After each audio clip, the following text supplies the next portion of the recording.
Buenas tardes a todos. Primero, esperando que todos ustedes se encuentren bien en compañía de salud. Recuerden que lo más importante es quedarse en casa. Bienvenidos a esta conferencia que hoy Sinergias quiere compartir con sus intermediarios de seguros y con los administradores, consejeros y demás personas interesadas que trabajan con ellos. Ustedes están aquí porque ellos han sido el referente para que nosotros hagamos esta transmisión. Queremos hoy, en este momento, darle la bienvenida al doctor Jorge León. El doctor León es nuestro conferencista del día de hoy.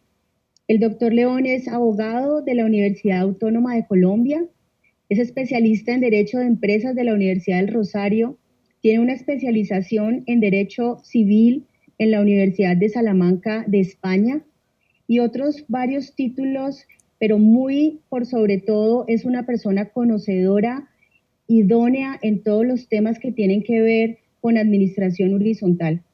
El doctor León nos ha acompañado durante varias sesiones con nuestros intermediarios y con administradores que hemos tenido algunos seminarios, y hoy queremos invitarlo para que virtualmente nos haga una presentación de las novedades y de las cosas más importantes que tienen que ver con los últimos decretos que el gobierno ha sacado a raíz de esta pandemia.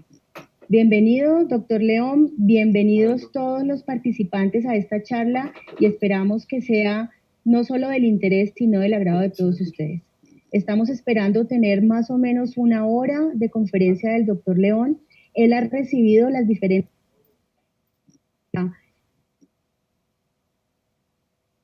En la inscripción han colocado y por lo tanto está enterado de las diferentes inquietudes que ustedes han venido manifestando. Estaremos hasta las 5 más o menos, 5:15, y posterior a esto les estaremos contando otras noticias que tenemos para ustedes desde Sinergias. Bienvenidos. Doctor León, bienvenido.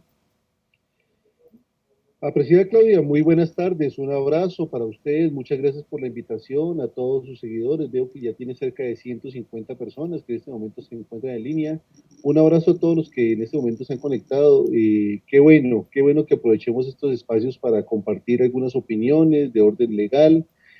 Como Claudia ya lo informó, mi nombre es Jorge Orlando León Forero, soy abogado y me he dedicado los últimos 24 años de mi vida a estudiar el tema de la propiedad horizontal. Estamos, pues, digamos que muy atentos a analizar los fenómenos jurídicos que se presentan a diario y más en estos días en nuestro país. Espero que nos estén recibiendo bien, que nos estén viendo bien. Estamos generando, pues, remotamente, Claudia, todos trabajando en casa. Entonces, la idea es que vamos a hablar un poco sobre el tema de las últimas normas que se han expedido y que de alguna forma impactan no solamente la propiedad horizontal, sino los contratos de arrendamiento. Entonces, muchas gracias por la invitación y pues sin más preámbulos vamos a iniciar. Lo primero que yo debo de señalar antes de entrar, pues digamos, en materia propiamente de hecho es que estamos en una situación que nos ha golpeado a todos, todas las personas en el mundo, porque no es una situación solamente de Colombia, estamos sufriendo y viviendo lo mismo. Algunos de ellos de alguna forma ya van saliendo de la crisis y otros pues digamos que apenas estamos entrando, si se puede decir así. Veamos lo que pasó en el Asia, lo que pasó en Europa y ahorita lo que está pasando en América.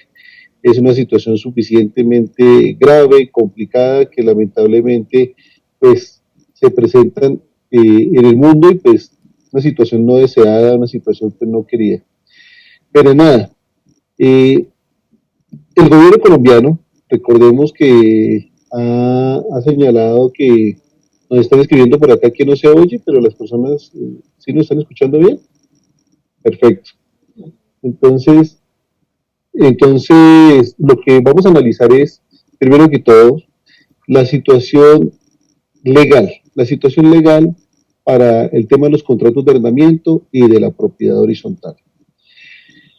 Recuerden ustedes que el pasado miércoles, a medianoche más o menos, se expidió en Colombia un decreto.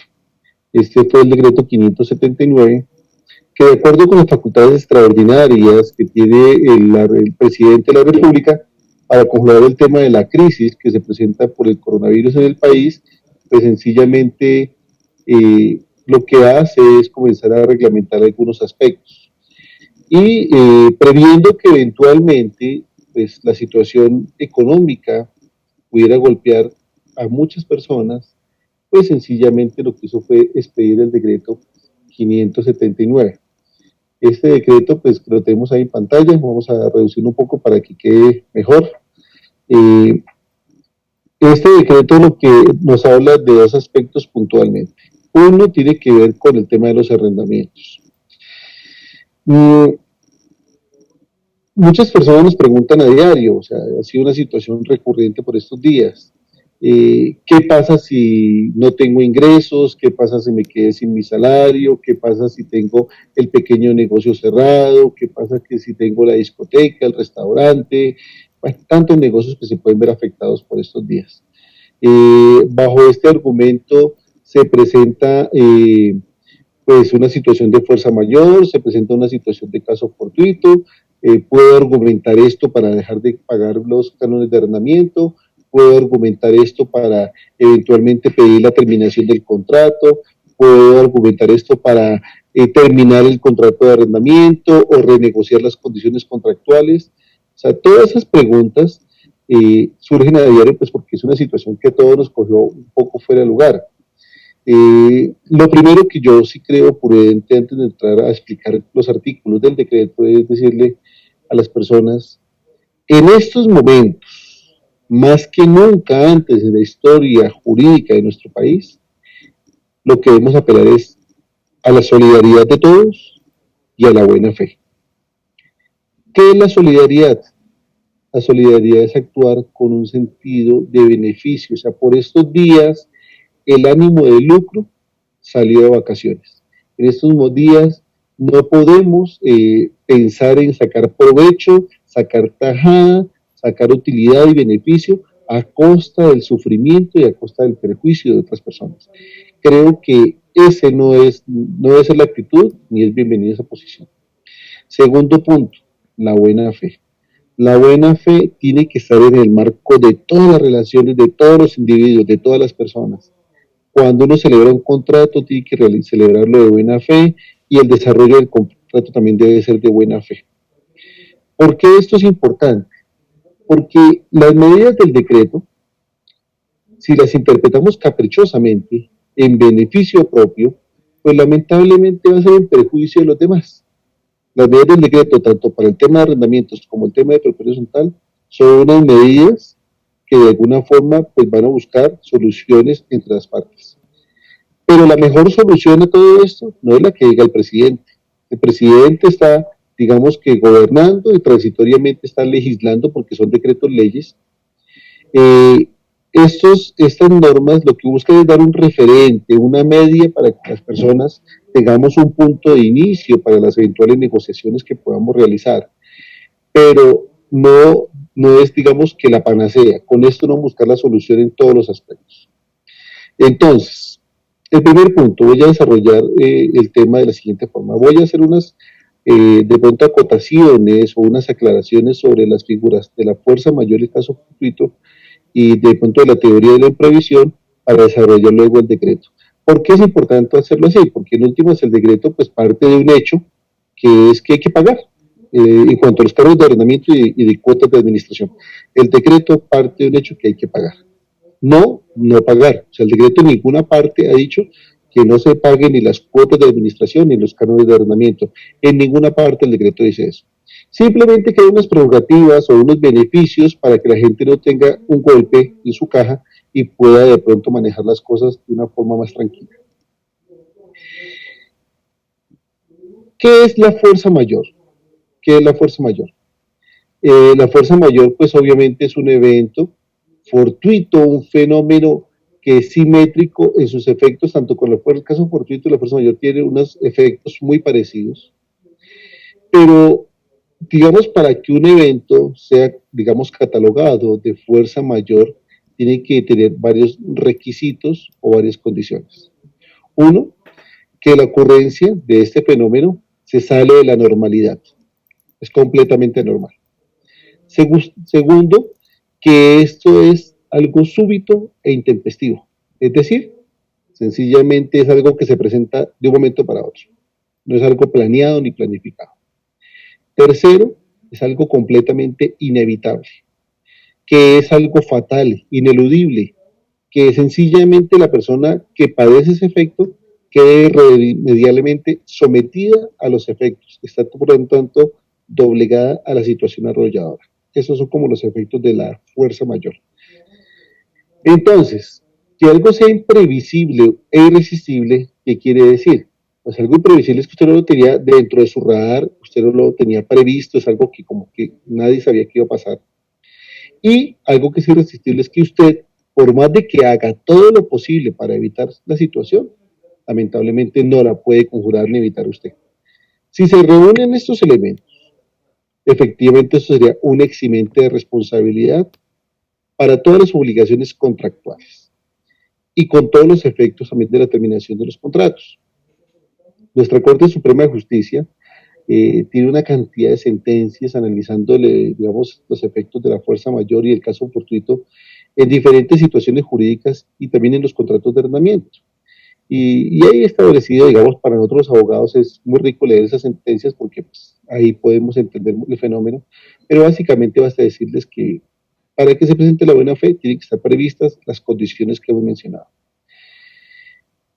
Y frente al tema que sea, para de pronto hacer hincapié en algunos aspectos, que un tema sea irresistible no es porque yo no lo pueda resistir, sino que punto a punto, caso a caso, tiene que analizarse la situación.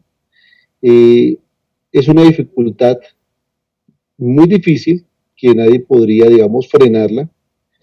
Y si de alguna forma usted puede conjurar ese fenómeno, si usted de alguna forma podría evitar los efectos de la situación que se presenta, dejaría de existir la fuerza mayor o el caso fortuito. Entonces, la fuerza mayor o el caso fortuito no es que sea un estándar que todo el mundo diga, no, la pandemia, eso es fuerza mayor, y automáticamente un juez de la República diga, ah, sí, la pandemia corresponde a una fuerza mayor. Eso no funciona así. Y eso porque es importante señalarlo, porque sencillamente, aunque todos estamos ante un mismo fenómeno, todos estamos sometidos a las mismas circunstancias, no es menos cierto que hay personas que en este momento no están siendo afectadas por la situación que se presenta, digamos, de pandemia o de afectación por coronavirus. Habrá personas que no se ven afectadas, o bien porque no dependen del comercio, o bien porque eventualmente son trabajadores que no han perdido su fuente de ingresos, verbigracia, servidores públicos, trabajadores oficiales, fuerza pública, médicos, personal asistencial, personas del transporte público, personas que tengan negocios de supermercados, droguerías, panaderías, todo lo que vendan, digamos, elementos de consumo diario. Entonces veamos con esto que aunque la cuarentena rige para todo el país y teóricamente la pandemia, como fue catalogada por la Organización Mundial de la Salud, afecta a todos los países, entre ellos Colombia, algunas personas de pronto no están siendo afectadas. Entonces, por lo tanto, nadie puede decir cuarentena igual fuerza mayor, pandemia igual fuerza mayor, porque la fuerza mayor, el caso fortuito, se verifican caso a caso, uno a uno. Bajo esto, entonces, es importante comenzar a desarrollar lo que nos dice el decreto. El decreto 579 se ocupa en sus primeros artículos del tema de los contratos de arrendamiento. Que bueno, ya tenemos 226 personas conectadas.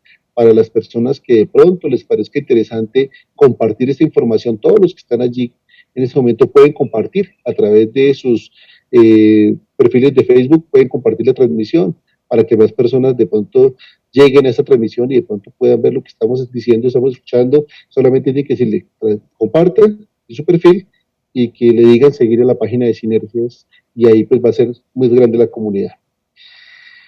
Frente a la suspensión de los desalojos que trae el artículo primero del decreto 579, entonces ¿Qué se busca con esto? Pues definitivamente, como su nombre lo indica, es que no hayan desalojos. ¿Y para qué de pronto se busca que no hayan desalojos? Pues partimos de un hecho que las personas están siendo afectadas por la situación de la cuarentena y ya lo dijimos hace un momento, debemos de actuar bajo el principio de solidaridad social. ¿Y qué es el principio de solidaridad social? Pues como nos dice en nuestra constitución política, actuar de una forma humanitaria. Si eventualmente se permitieran los desalojos por estos días, pues eventualmente se llenarían nuestras calles de personas desalojadas de sus casas que no tienen cómo pagar un arrendamiento y pues sería algo muy lamentable, o de sus negocios y demás. Entonces, el gobierno nacional lo que dice es, no hay desalojos entre la expedición del decreto que se fue el pasado 15 de abril y hasta el día 30 de junio. Recuerden ustedes que tenemos dos hechos diferentes. Uno es el tema de la declaración de la emergencia social y económica en el país y otro el tema de la cuarentena. La emergencia se decreta el día 17 de marzo y la cuarentena realmente se decretó unos días después, la primera cuarentena con el decreto 457 y la segunda, digamos, con el decreto 531. Estos dos decretos traen, el primero 34 excepciones y el segundo trae 35 excepciones de movilidad. Entonces, con la suspensión de desalojo, lo que nos dice la norma es, no se puede hacer ningún desalojo que haya decretado ninguna autoridad judicial o administrativa y pues estos desalojos sencillamente se suspenden hasta el día 30 de junio. Después del 30 de junio se podrá pedir medidas de desalojo.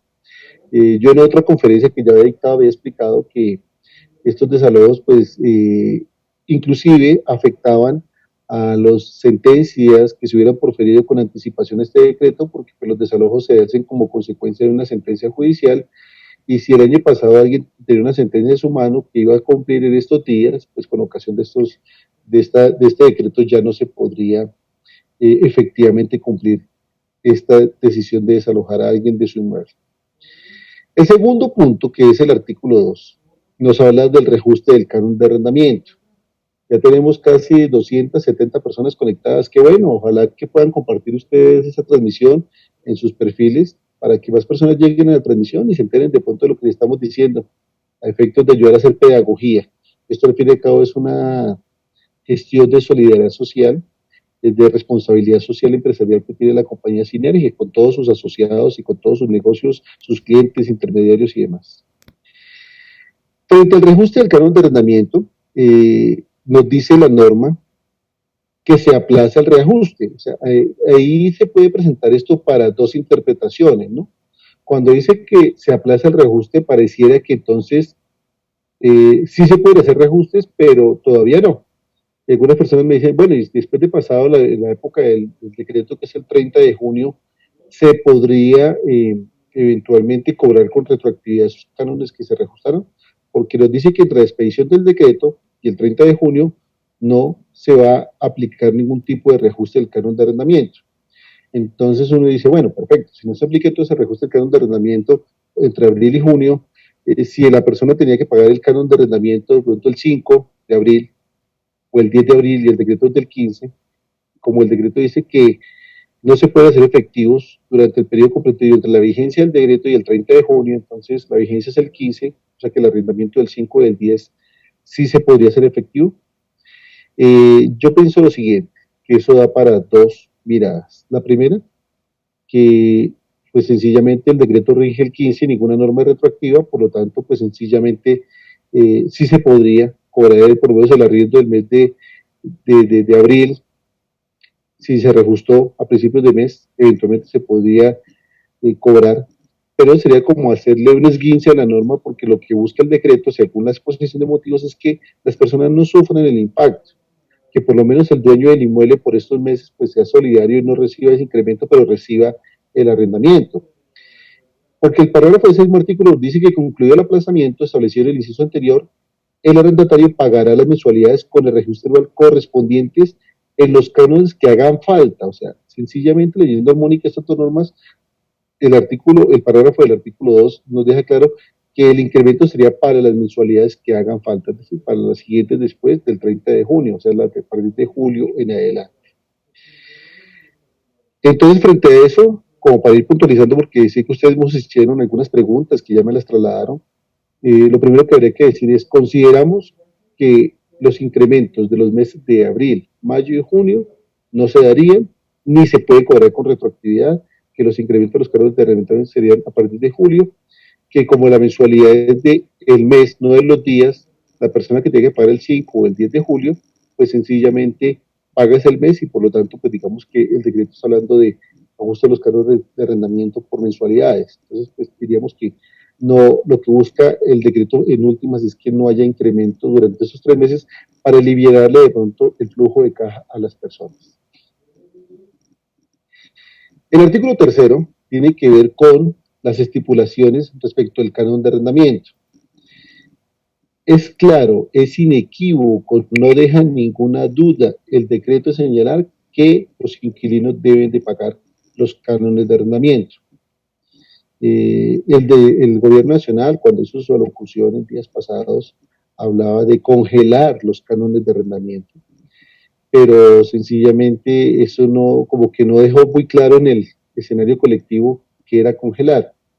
Y el artículo tercero lo que nos dice es que, bueno, digamos el artículo segundo mejor fue el que señaló que era que no iban incrementos. O sea, congelar los cargos de arrendamiento es que no hayan incrementos, pero sí hay que pagar porque el artículo tercero dice que sí hay que pagar.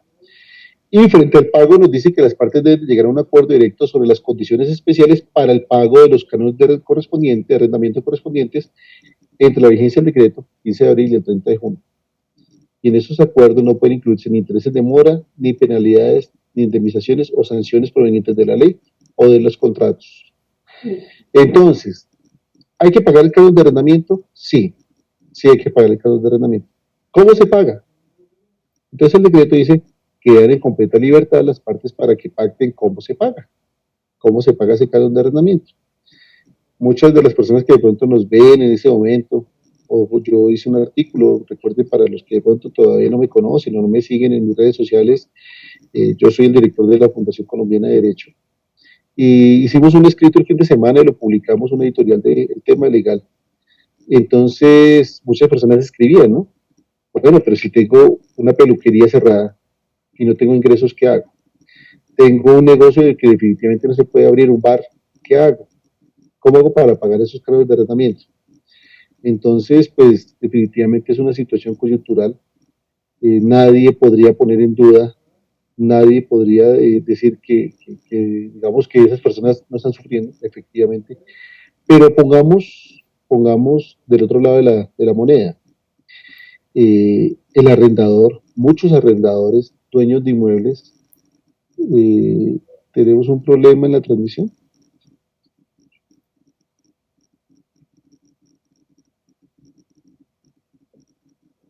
¿Tenemos un problema de transmisión? ¿Está saliendo bien? Bueno, parece ser que están diciendo acá que está en pausa. No sé si por favor nos confirma Ángela, Claudia, si eventualmente tengo un problema. Sí, está saliendo bien, dice Ángela. Muy bien, entonces perfecto. Entonces, los muchos dueños de inmuebles viven de los ingresos que producen esos inmuebles, de los frutos civiles, y ellos son los arrendamientos. Entonces, pensemos que alguien viva de la renta de un local. Entonces, no hay arriendos y el inquilino pues no puede pagar y el dueño pues sufren los dos. Yo creo que aquí hay que buscar soluciones y por eso fue que inicié esta charla con ustedes hablando del principio de solidaridad social. Las personas deben actuar conforme al principio de solidaridad social que nos implica que todos tenemos que tener actitudes humanitarias. Aquí los arrendadores, y yo hago un especial llamado a los arrendadores, no es el momento de ponernos intransigentes, ni tampoco los arrendatarios se pueden poner intransigentes a decir el uno, me paga todo y de malas, o no le pago y de malas, porque esa no es la mejor solución. Lamentablemente, cuando las partes no llegan a un acuerdo en un tema puntual, pues lo único que les queda es iniciar acciones legales. Y en estas acciones legales, pues será el juez el que resuelva el tema, no sabemos cómo lo resuelva. Puede resolverlo muy bien a favor del uno, a favor del otro, o sencillamente a favor de ninguno de los dos. En principio, lo que el decreto dice es que si no llegan a ningún acuerdo, el inquilino tendrá que pagar los cánones de arrendamiento adeudados con unos intereses remunerativos, que no es ni la tasa bancaria corriente ni el interés de mora. es la mitad de los intereses de consumo que establezca la superintendencia financiera para cada mensualidad. Entonces, en principio, digamos que el contrato es ley para los contratantes y como tal, teóricamente los inquilinos tendrían que entrar a pagar los cánones de arrendamiento sin ningún tipo de excepción. Pero habría que entrar a mirar si eventualmente las personas están en capacidad de pagar, porque esa sería la otra. Porque él me decía, bueno, entonces tendrá que entrar a demandar. Perfecto. Digamos que para eso están, digamos, los juzgados y para eso están los abogados. Pero la pregunta es, ¿cuántos procesos entonces van a entrar al torrente judicial por este tipo de litigios? ¿Cuánto se demora un juez en resolver ese litigio? ¿Cuántos años quizás? Porque no creo que se resuelva en meses. Y al final del día, las personas ya agotadas y cansadas porque eventualmente no pudieron llegar a un acuerdo, llegan a un acuerdo de conciliación y el dueño dice, ¿sabe? Rebájeme una plata. Le rebajo y le pago. Y la pregunta que uno diría es, ¿y por qué entonces no hicieron eso desde el principio? Se evitaron el pleito, la demanda del abogado, los honorarios y demás. Es solamente una reflexión, pero digamos que así está previsto en el artículo 3. Frente a la prórroga de los contratos, hay dos situaciones porque también nos han escrito muchas personas. Si una persona tenía que entregar su inmueble por estos días y producto de la cuarentena no pudo desocupar, lo que sucede. Se prorroga el contrato por otra anualidad. Definitivamente no. Si ya estaba pactado, ya se había convenido que se iba a entregar el inmueble y ya estaba así decidido, pues aquí lo que dice el decreto es que el 30 de junio se prorroga hasta el 30 de junio ese contrato. Básicamente eso sería lo que en principio nos diría el decreto. Pero si una persona, esta mañana justo alguien me hacía una consulta, si una persona tiene desocupado el inmueble, no lo tiene en uso y desea entregar las llaves, y el propietario entonces aprovechando que el decreto dice que se prorroga hasta el 30 de junio, dice no se lo recibo hasta el 30 de junio, me parece a mí que ya no es actuar de buena fe, que si la persona tiene inmueble desocupado y no hay nada más que hacer sino recibírselo, ¿por qué no lo recibe? No tratemos a los demás como lo quisieran que nos trataran a nosotros.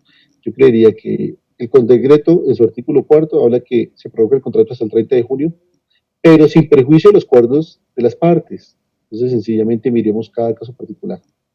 De igual forma, si alguien rentó un inmueble y no pudo hacer la entrega porque pues, la situación de la cuarentena no le permite hacer la entrega, nos dice el decreto en su artículo 5 que ese contrato queda aplazado para que inicien las obligaciones a partir de que desaparezca la situación de emergencia social y económica y que queda suspendido hasta el 30 de junio, es decir, hasta a partir de julio podría el inquilino pasarse y el propietario pues recibir su renta. Ahora, si se levanta esta la cuarentena, pues teóricamente podría trasladarse más rápidamente, pero eso ya es un tema también puramente de las partes, de acuerdo que lleguen las partes para poder solucionar la situación. Hasta ahí vamos bien, yo no sé si nos están recibiendo bien, nos están escuchando bien, por favor todos los que puedan hacerle una manito ahí para saber que están en la transmisión, ya tenemos casi 300 personas que se han conectado, qué bueno, por Sinergias Colombia, también las personas que quieran compartir esa transmisión pueden compartirla a través de sus perfiles de Facebook, muchas gracias, vemos aquí todas las manitos que se están, pues nos están colocando, por favor comparte la transmisión, queremos pues que las personas se enteren de lo que estamos de pronto compartiendo esta tarde para que pues obviamente ayudemos a hacer pedagogía. Muchas gracias. El artículo 6 del decreto nos habla sobre la aplicación extensiva de las normas de este decreto. Con este artículo 6 lo que se busca es que todos los contratos prácticamente en el país queden cobijados por este decreto. ¿Y qué tipo de contratos? Todos los contratos de arrendamiento de vivienda urbana, todos los contratos que se rigen por el Código Civil, por el Código de Comercio y digamos que para todos los predios urbanos, predios rurales y los de micro, mediana y pequeña empresa. ¿Y cuáles son esas? Todos aquellos que digamos que suman hasta 200 trabajadores, sea en el sector rural o en el sector urbano. Y no importa si la persona es con o sin ánimo de lucro o es una persona natural o una persona jurídica. Para el caso es indistinto, sencillamente así lo trae el decreto. Y expresamente nos dice que no se aplican estas normas de este decreto a los contratos que haya hecho el Estado a través de un fondo, que es el Fondo Frisco, que es los contratos de rehabilitación, inversión social y lucha contra el crimen organizado. Es decir, todos aquellos contratos que hacen las entidades oficiales para protección de víctimas, de desplazados, testigos protegidos, en fin. Y expresamente no se aplican, porque es así, no se aplican a los contratos de leasing habitacional y los contratos de leasing financiero, porque no se rigen propiamente por un contrato de arrendamiento, sino es un contrato con opción de compra.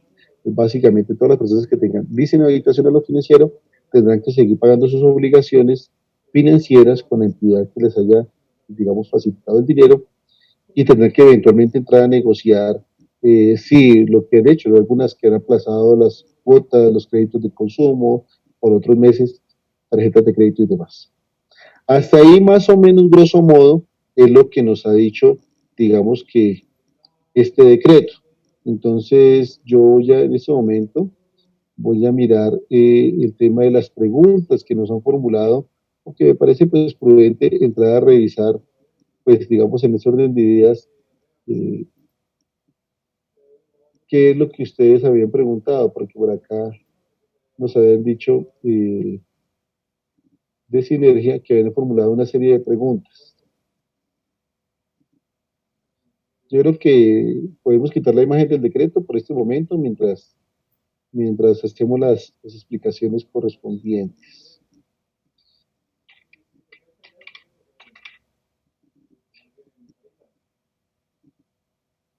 Estoy abriendo aquí el archivo que nos han compartido ustedes para una serie de preguntas.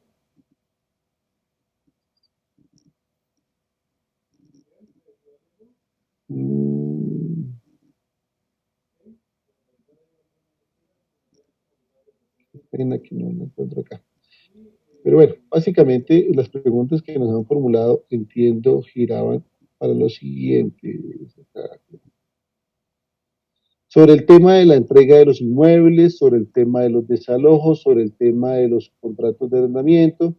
Básicamente era lo que nos estaban preguntando esta mañana pues, que se podía hacer. Yo lo que estoy viendo es que acá están como que le hemos dado respuesta a cada una de las preguntas. No sé si valga la pena entrar a desarrollarlas uno a uno. Aquí pues Claudia me ha compartido un archivo en Excel, una serie de preguntas, sino que están como todas revuelticas. Vamos a hacer una cosa. Yo voy a seguir hablando del decreto, tal como estamos, y además bien al final Claudia o Ángela nos van a hacer el favor y nos van a traer puntualmente algunas preguntas, como van a depurarlas porque es que nos mandaron un Excel con muchas preguntas, entonces me tocaría ponerme a seleccionar una a una.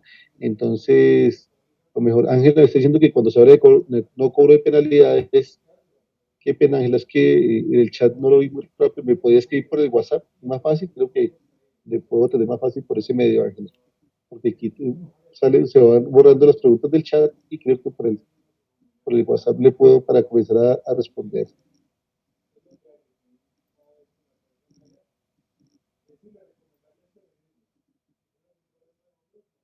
Bueno, entonces me están preguntando que frente al cobro de penalidades. Dice, cuando se habla de no cobro de penalidades, se podría entender que tiene alcance respecto a la cláusula penal que se pacta por terminación anticipada del contrato. Perfecto. Entonces, mire, muchas gracias. Si quieren, Ángela, déjeme todas las preguntas por ese medio, que es mucho más fácil por ese medio para mirarlas acá. El artículo tercero, que es el que nos habla sobre las estipulaciones, nos dice, las partes deberán llegar a un acuerdo sobre las condiciones especiales para el pago de los cánones correspondientes. Pago. Y de no llegarse a un acuerdo sobre las condiciones especiales, el arrendatario pagará la totalidad de las mensualidades correspondientes al periodo mencionado en el inciso anterior. Uno, bajo las siguientes condiciones. No puede cobrar el arrendador intereses de mora al arrendatario ni penalidad o sanción alguna proveniente de la ley del acuerdo. Yo lo que entiendo, salvo alguna otra opinión diferente, es que el artículo tercero está hablando del pago de los cánones adeudados, no está hablando de terminación del contrato. Si la terminación del contrato en forma abrupta, intempestiva, genera algún tipo de sanción o penalidad, esa no es la intención del artículo tercero del decreto. Eso es lo que yo entiendo, es razón por la cual en el decreto no se habla de terminación de los contratos, se habla de no pago de estos meses. La terminación del contrato por las partes sencillamente es otro hecho diferente al previsto en el decreto. razón por la cual tendrá que dársele un manejo diferente. Entonces, alguien me preguntaba algo parecido esta mañana. Eh, si yo no tengo cómo pagar los arriendos y tengo que desocupar, pues sencillamente lo mejor es que yo me vaya, no afecto a la copropiedad, no afecto, perdón, al propietario, no afecto porque no tengo ingresos y pues sencillamente más bien desocupo. Me parece que es una posición sensata. Y si el propietario se pone de una forma intransigente a decirle, no, se queda, me cumple el contrato, pues muy probablemente va a tener un problema mayor, porque de pronto pues no le paga un mes y no le va a pagar 5 meses. Eh, estaba leyendo un estudio que se expidió en Europa sobre el tema del comportamiento del mercado. A propósito, valga la oportunidad, mañana en mi canal de la Fundación Colombiana de Derecho, vamos a tener una conferencia a las 5 de la tarde sobre cómo reactivar la economía y cómo solucionar el tema de los contratos laborales y de prestación de servicios en los negocios. Las personas que los quieran seguir, es un tema parecido a este, pero diferente, que vamos a hablar de contratos laborales, de prestación de servicios, cumplimiento de obligaciones y reactivar los negocios. Estamos mirando un estudio económico que se hizo en Europa, en el Asia, para algunos sectores, y vemos que hay unos sectores que no se golpean tanto y otros que sí, y unos que se demoran más y otros que se demoran menos en salir adelante. Entonces, para las preguntas que nos están haciendo, las penalidades, yo no veo que tengan una relación directa con la terminación del contrato, las que prevé el decreto, su artículo tercero, es con el no pago de del canon o renta.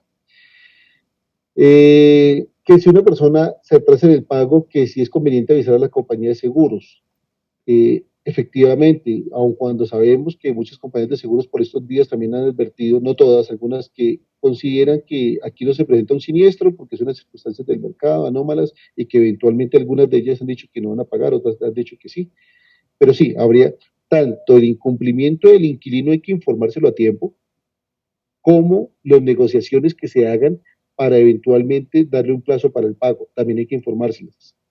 Aunque nos dice el parágrafo de este artículo tercero, el acuerdo entre las partes sobre las condiciones especiales para el pago de los cánones correspondientes al periodo comprendido entre la vigencia del decreto y el 30 de junio formará parte de los convenios, contratos y demás acuerdos de voluntades principales, con accesorios y derivados del contrato. Pero sencillamente sí, hay que informarse a las compañías de seguros porque eventualmente se podría hacer una modificación. Nos dice por acá otra pregunta, un local que no produce en ese periodo, una peluquería, no puede pagar el arriendo, ¿cómo? ¿A qué acuerdo puede llegar con el propietario y el arrendatario? Pues la verdad, no sé, es cierto que uno ponerse como los zapatos del otro. Mm, yo creo que con un ejemplo, de pronto puedo quizás graficar la situación. Todos hemos estado en una piscina, ¿verdad? Y uno a veces dice, el que resista más debajo del agua, y nos metemos debajo del agua, 2 o 3 personas, y uno comienza a resistir. Y con el pasar de los minutos, comienza el desespero. Y de un momento a otro sale el primero uno, después del otro. Es eso. Esta crisis es como estar debajo del agua todos. Todos estamos debajo. Algunos tendrán más capacidad de resistir y otros van a tener menos capacidad y van a salir a flote. Entonces, los que pueden resistir más tiempo van a durar más tiempo bajo el agua y quizás podrán afrontar mejor la situación. ¿Qué sucede? Pues habrá que llegar a un acuerdo entre los unos. O sea, hay que repartir el poquito de aire que tenemos para que nos alcance a todos. Aquí estamos hablando de administración de propiedad horizontal, ese es el segundo tema.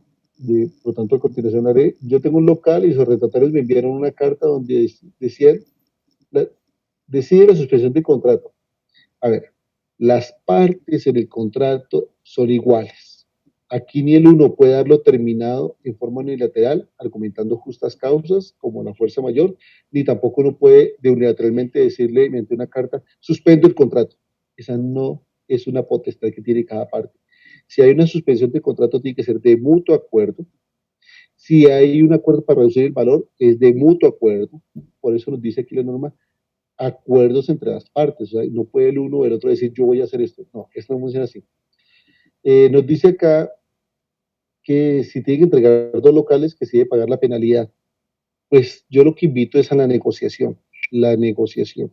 Sencillamente y teóricamente, el contrato fue hecho en unas condiciones y hoy son otras condiciones. pero el contrato que es ley para los contratantes, al artículo 1602, si prevé una penalidad, eso los obliga. Yo creería que llegará a un acuerdo, porque, a ver, yo arrendador, yo soy dueño del local, pacté con usted un contrato a un año y llevamos 4 meses. Usted me dice, voy a entregar el local y voy a tener el local desocupado un poco de tiempo, me voy a perjudicar. No es su culpa, pero tampoco es mi culpa la situación. Entonces es sencillo. Yo le puedo terminar el contrato con anticipación, si usted se va a liberar en 8 meses que no me va a pagar, pero compénseme con algo. Se prevé una penalidad de 3 meses, bueno, negocien uno, tal vez. Hay que mirar la situación en doble sentido, porque aquí solamente no podemos decir, los inquilinos están sufriendo. Sí, y los dueños de los locales no sufren, claro que también. Están hablando de propiedades horizontales, más adelante responderé Ángel a esas preguntas. Dice que si las exclusiones de la póliza de arrendamiento no excluye la emergencia social, cuarentena, pagar, creo que no. Los contratos de seguros sí prevén la fuerza mayor como un eximente de responsabilidad, no está asegurado. Pero insisto, la pandemia o la cuarentena por sí mismas no es una situación de fuerza mayor. No puede tampoco una compañía de seguros unilateralmente decir, esto es fuerza mayor y no voy a pagar nada más. Bueno, muy bien, digamos que hasta ahí son las preguntas de arrendamiento, ahí tenemos otras preguntas que me están haciendo, pero son de propiedad horizontal. Entonces pasemos al tema de propiedad horizontal. Si les parece, bueno, ya tenemos 300 personas que nos siguen, apreciada Claudia, qué buena. Si quieren compartir esta transmisión, compártanla a más personas, porque pues al fin y al cabo lo que queremos es que todas las personas puedan beneficiarse de esta información. En cuanto a propiedad horizontal, el artículo 7 nos habla de la utilización del fondo de imprevistos. Esta utilización del fondo de imprevistos no puede ser de una forma automática, ni caprichosa, ni unilateral por parte del administrador. Aquí en ese momento no es que, bueno, la plata del fondo de imprevistos y miremos a ver qué hacemos. Así no funciona. Los dineros del fondo de imprevistos, todos sabemos, de acuerdo con el artículo 35, tienen una destinación que son atender las situaciones imprevistas de las copropiedades. Pues bueno, situación que esta puede ser una situación imprevista. ¿Por qué? Porque los ingresos de a caja han disminuido y muy probablemente algunas personas no han podido pagar. Aun cuando me decían algunos administradores de varias partes del país, me decían, no, no hemos tenido problemas de caja, mucha gente ha sido consciente en nuestro conjunto, la gente entiende que hay que mantener los bienes comunes son de ellos, de los copropietarios, y si son de los copropietarios, pues definitivamente hay que pagar las cuotas de administración, los bienes comunes no son de nadie diferente de los mismos propietarios, entonces la gente ha pagado, muchos administradores han hecho una muy buena gestión frente al tema del recaudo del dinero, muchos administradores lo que han hecho es buscar traer sistemas de pago electrónico, corresponsales bancarios, datáfonos, puntos de pago, la gente está pagando por medios electrónicos y cuando no pagan por medios electrónicos, mucha gente de pronto está pagando en forma directa a los administradores y pues ahí ya es un tema de manejo, de pulcritud y todo lo demás. Pero hay casos en que la gente de pronto no puede pagar, hay situaciones en que la gente lamentablemente está visto desprovista de ingresos y pues eventualmente eso hace que se resientan las finanzas de las copropiedades. Entonces, frente a ese punto, ¿qué podemos decir? Pues sencillamente el decreto lo que dice es que sí, se ha visto afectado el recaudo de las cuotas de administración, si el recaudo se ha visto afectado, pues sencillamente el administrador podría hacer uso efectivo de los dineros del fondo de imprevistos. ¿Y cuáles son los, digamos, las situaciones para qué se utilizaría? Primer punto, si se ve afectado los recaudos que usualmente tiene la copropiedad, ahí sí. Entonces uno no puede decir, no, es que sencillamente vamos a hacer la obra que no íbamos a hacer o ese es el gasto, no. Los recursos del fondo de imprevistos lo que vienen es apalancar el déficit de caja. Cuando usted tenga una reducción de esos ingresos. Entonces usted recogía mensualmente 7 millones de pesos, por decir cualquier valor, 7 millones. Y este mes recogió 6 millones 500. Pero si con 6 millones 500 usted puede atender las necesidades de la copropiedad, porque usted eventualmente dejó de hacer una cantidad de gastos que no veía necesarios por estos días, pues no necesita utilizar el fondo de imprevistos. ¿Para qué lo va a usar si no lo requiere?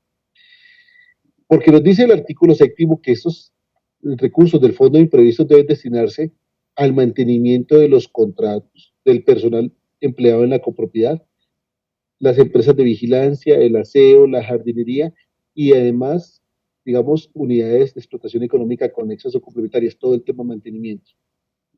Para eso, no para nada más. Para eso es que tiene que destinar. Segundo, si en la propiedad horizontal no existe consejo de administración, porque es que el administrador dispone de estos dineros previa autorización del consejo. Si en esa copropiedad no existe consejo de administración, pues sencillamente el administrador podrá disponer del fondo de imprevistos, pero hasta el 50% del valor que tenga el fondo de imprevistos. En todo caso, cuando se haga la primera asamblea de copropietarios, tendrá que rendir un informe de esos gastos que ejecutó y rendirle a su vez un informe al revisor fiscal de la copropiedad. Entonces, sencillamente, el, el administrador sencillamente tendrá que hacer el revisor fiscal. Aquí están los gastos, no pedirle autorización, rendirle un informe cuando hay revisor fiscal y un informe a la asamblea. Y el consejo también tendrá que rendirle un informe a la asamblea de por qué autorizó los gastos con cargo al fondo de imprevistos. Insisto, si se requiere el dinero para atender esos gastos. Si lo que usted recoge mensualmente no lo requiere, pues no veo por qué hay que utilizar el fondo de imprevistos. Nos dice en el parágrafo 3 que las copropiedades de uso comercial o mixto, que tengan que contratar unos servicios de sanidad relacionados con la situación de mitigar el COVID-19, podrán hacer cargo al fondo de imprevistos también esos gastos, siempre y cuando se garantice el cubrimiento de los pagos que ya mencionamos. Y el parágrafo 4 nos dice lo siguiente, que me parece interesante, frente al pago de las cuotas de administración. Durante el periodo de expedición del decreto y hasta el 30 de junio, el pago de las cuotas de administración de las zonas comunes se puede realizar durante cualquier momento del mes con descuento. O sea, la cuota de administración se mantiene con descuento durante todo el mes. Si la persona no puede pagar dentro del mes la cuota del mes, y para que una persona pague la cuota del mes dentro del mes es porque está al día, porque esto no aplicaría si soy en mora. Si yo debo 5 años, no pueden ir a decir, voy a pagar la cuota de este mes. Si yo debo varios millones de administración, no puedo llegar hoy a traer la plata del mes de abril y decir voy a pagar abril. No, porque teóricamente el principio es que yo le acredito los pagos a los dineros más antiguos.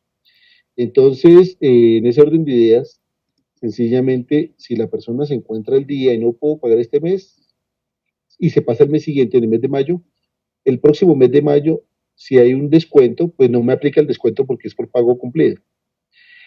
Pero en el mes de mayo yo pago la cuota plena sin descuento y sin intereses. Y sin intereses. Entonces es importante tener en cuenta que durante los meses de abril, mayo y junio no se va a hacer causación de intereses. Se paga la cuota con descuento durante todo el mes. Si me paso del mes, ya no tengo el descuento. Hasta ahí estamos. Y me voy a saltar al artículo 9, que tiene que ver con el tema de las cuotas de administración. Porque es que esto ha suscitado muchas controversias y ha sido un tema que, como decimos aquí en el centro del país, esto es como la rellena o longaniza. Es mejor no saber quién hizo eso, porque este decreto tuvo dos versiones previas, y en las dos versiones previas no estaba este artículo 9 que fue metido a última hora, no sé quién ni para qué, porque el artículo 9 lo que ha causado es más controversia y todo tipo de interpretaciones. Para mi gusto, algunas muy ajustadas y para mi gusto algunas otras no tan ajustadas. A mí la verdadera aplicación de este artículo 9 es el siguiente. Nos dice, se aplaza el reajuste anual de las cuotas de administración de las zonas comunes durante el periodo comprendido entre la vigencia del presente decreto y el 30 de junio. Entonces, he visto unos documentos que han circulado por allí en redes sociales que dice que estas cuotas de abril, mayo y junio serían las del año 2019 y que pues sencillamente la gente tiene que pagar las cuotas del año 2019, no las del 2020. Entonces yo digo, pues si en la exposición de motivos, el decreto lo que dice es que necesitamos conjurar la situación económica de estos entes, de la propiedad horizontal, para que tenga ingresos suficientes para mantener los servicios de vigilancia, aseo, mantenimiento, jardinería y el personal, pero a esas personas no se les pagan los sueldos por el año 2019, se les paga los sueldos con el valor del año 2020. Entonces, es una cosa que por simple lógica, yo no puedo tener un gasto así y un ingreso así. Entonces alguien dirá, no, pues para eso está el fondo de imprevistos. No, es que sencillamente el fondo de imprevistos, de acuerdo con el artículo 7, lo vimos, no es para los déficits presupuestales, es para la afectación de los ingresos a caja. Entonces, en mi saber y entender, lo que yo recomiendo, le he dicho a la gente es, si usted tiene un reglamento de propiedad horizontal que dice que la cuota de administración se reajusta en el mes de enero, pues se reajusta en el mes de enero, ya está reajustada. Pero yo entendería que este artículo noveno tiene la misma aplicación que los cánones de arrendamiento.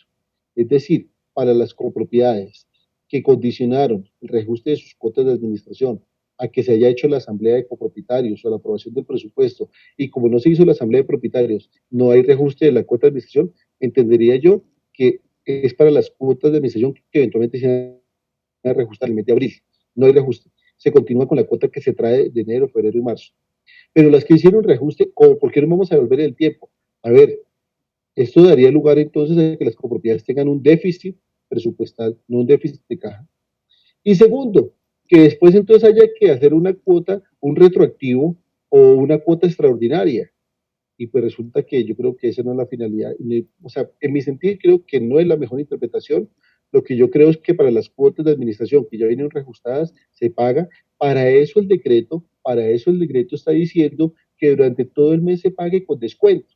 Entonces, como dirían las abuelitas, pan y pedazo. Nos devolvemos a la cuota del año 2019 y sobre el hecho le vamos a hacer descuento sobre la cuota del año 2019. O sea, la verdad me parece que eso sería algo, un desequilibrio económico absurdo para las propiedades horizontales. Debemos entender que es sobre la cuota que se trae de enero, febrero y marzo, no se le puede hacer ningún reajuste en abril, mayo y junio, después de julio se puede hacer el reajuste, pero para las que ya se trae así se mantiene esa cuota y se les otorga el descuento, porque es que no tiene sentido devolvernos al año pasado y sobre eso hacer un descuento. Me parece a mí que eso le haría un daño grande a las copropiedades, máximo que hay copropiedades que de pronto no tienen fondos de imprevistos bollantes suficientes o ni siquiera lo tienen. Entonces, aunque la norma es clara es decir que se tiene que tener, pero conozco muchas copropiedades que no tienen dinero, porque yo lo habían gastado, lo habían ejecutado, no sabemos, o estuvieron mal administradas, o tuvieron malos manejos, en fin. Creo que es como la mejor aclaración que les podía brindar al respecto. Respeto las opiniones diferentes, porque esto es una democracia, pero hay que ponerle sentido lógico al beneficio de la propia resultado. Frente al tema de las asambleas, que está en el artículo octavo, entonces nos dice que se pueden hacer reuniones virtuales, entiéndase, reuniones no presenciales, que es lo más conveniente. Y para el efecto se aplica el decreto 398 también de emergencia social y económica, que lo que indica es que se hacen reuniones no presenciales como si fuera una reunión presencial, con el artículo previsto en el artículo 45 de la ley 675, es decir, más del 50%, más del 50% de los coeficientes para arrancar la reunión de asamblea y para votar la mayoría de los presentes. Y nos dice que en forma presencial solamente se puede hacer después de que pase la situación de la cuarentena. Es eso lo que hay que hacer cuando termine. Y más adelante nos dice que si no fuere convocada, si no se ha hecho la reunión ordinaria y si no la convoca el administrador, se hará el primer día hábil siguiente al mes en que termine este tipo de emergencia social. Es decir, está previsto que eso termine, no sé, en abril, mayo, pues para ahí será de julio, que se pueda reunir en forma presencial, pero en forma no presencial está perfecto. El parágrafo 2 de este mismo artículo octavo nos dice que los administradores no imponen sanciones, sino el Consejo de la Asamblea no pueden imponer sanciones con fundamento en el numeral 9 del artículo 38, que es funciones de la Asamblea, por la no asistencia a las reuniones presenciales que se convoquen dentro de la época de este decreto, pero es que el mismo decreto prohíbe hacer reuniones presenciales. Conclusión, es una norma inane, porque sencillamente no se pueden convocar presenciales, sino no presenciales de las asambleas de copropietarios. Grosso modo, grandes rasgos, apreciada Claudia, eso es, digamos, lo que trae el decreto. Voy a mirar aquí, Ángela me estaba escribiendo hace unos momentos acerca de una serie de preguntas. Que si, bueno, eso sí vamos a hablar, que si se puede hacer retroactivo el reajuste que hoy cobre en abril, mayo, junio. Pues yo sencillamente lo que pienso es una cosa, el administrador no es el que toma las decisiones en la propiedad horizontal, habría que convocarse una reunión de asamblea para que defina eso, porque al fin y al cabo los que van a pagar son los propietarios. Si dicen los propietarios, como se hizo un menor valor del ingreso, pero hubo un menor valor del gasto, porque algunos gastos no se tuvieron que ejecutar y no se necesita la plata para que cobrar retroactivos. Es un tema que la asamblea. Nos pregunta que si las asambleas que nos han realizado se debe incrementar el canon de las cuotas de administración o se puede manejar la cuota con el periodo anterior. A ver, eso es un tema de asamblea. Incrementos de cuotas, retroactivos de cuotas, mayores descuentos de la cuota, es un tema de asamblea, no del consejo, no del administrador. Hagan una reunión no presencial si les parece bien. Dice que la asamblea se realizó el 7 de marzo y se aprobó un incremento de la cuota de administración aplicable a partir de abril. ¿Es procedente hacerlo? Pues no, la asamblea se hizo en marzo y se dijo que se iba a incrementar a partir de abril. Y el decreto dice que no se puede hacer incrementos, conclusión, el decreto prima sobre lo que dijo la asamblea. O sea que estos 3 meses no tendrán incremento o por todo el semestre, básicamente. Aquí pregunta que el decreto, pues el decreto es el 579 que estamos analizando y el uso del fondo imprevisto está en el artículo 7º. Nos dice que con los morosos, ¿qué pasó a seguir con los morosos? Que se les cobra intereses de mora, no. Durante los meses de abril, mayo y junio, el decreto dice que no se cobran intereses de mora. Y yo entendería que eso aplica para todo el mundo. Porque si nosotros decimos a los que están al día, no, y a los que están en mora, sí, estamos infringiendo un principio constitucional, que es el derecho a la igualdad. Usted no puede tratar de forma desigual a las personas, por lo menos en este aspecto. Entonces, a nadie se le cobra intereses de mora. Al fin y al cabo, las propiedades horizontales, pues, no viven de los intereses, sino de las cuotas. Dice finalmente que en una propiedad horizontal existen ingresos ordinarios por concepto de parqueaderos. ¿A cargo de quién sería la decisión de no cobrar por estas circunstancias? A ver, y creo que no es cuota de administración, porque o sea, si el parqueadero es privado, pues paga cuota de administración, igual que un apartamento, un local, una oficina, entonces es el mismo tratamiento. Pero si las personas pagan por usar el parqueadero comunal, que es lo que a veces hacen, eso no es una cuota de administración, sino eso es una compensación por uso exclusivo de bienes comunes. Pero grosso modo creo que esas serían las preguntas, apreciada Ángela, apreciada Claudia. Espero que quienes hayan visto esta transmisión pues haya sido de su completo agrado, que de pronto lo que yo les haya hecho pues lo hayan, digamos, hecho de la mejor forma para que me haya hecho entender. Si les parece así, una manito arriba y le voy a dar paso a nuestra amiga Claudia de Sinergia. Un abrazo, muchas gracias. Para las personas que están preguntando en mis redes sociales, ya en el generador de caracteres le vamos a poner otra vez las redes sociales para que las puedan ver. Claudia.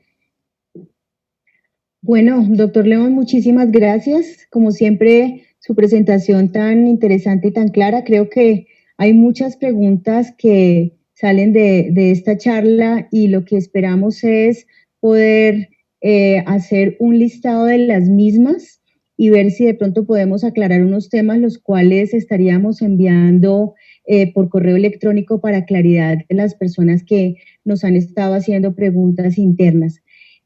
Para todos, pues muchísimas gracias por habernos acompañado en este espacio. Nuestro interés es poder propiciar este tipo de charlas en lo posible de manera quincenal y si lo amerita los cambios que estamos viviendo de manera semanal y los estaremos invitando para que participen con nosotros. La charla nosotros la vamos a tener publicada en Facebook y también la vamos a subir a nuestro canal de YouTube para los que se perdieron alguna parte de la presentación. Y como les digo, vamos a hacer un compendio de las diferentes preguntas para tratar de, en forma escrita, poderlas responder y darles mayor claridad. Así que muchísimas gracias y hasta la próxima.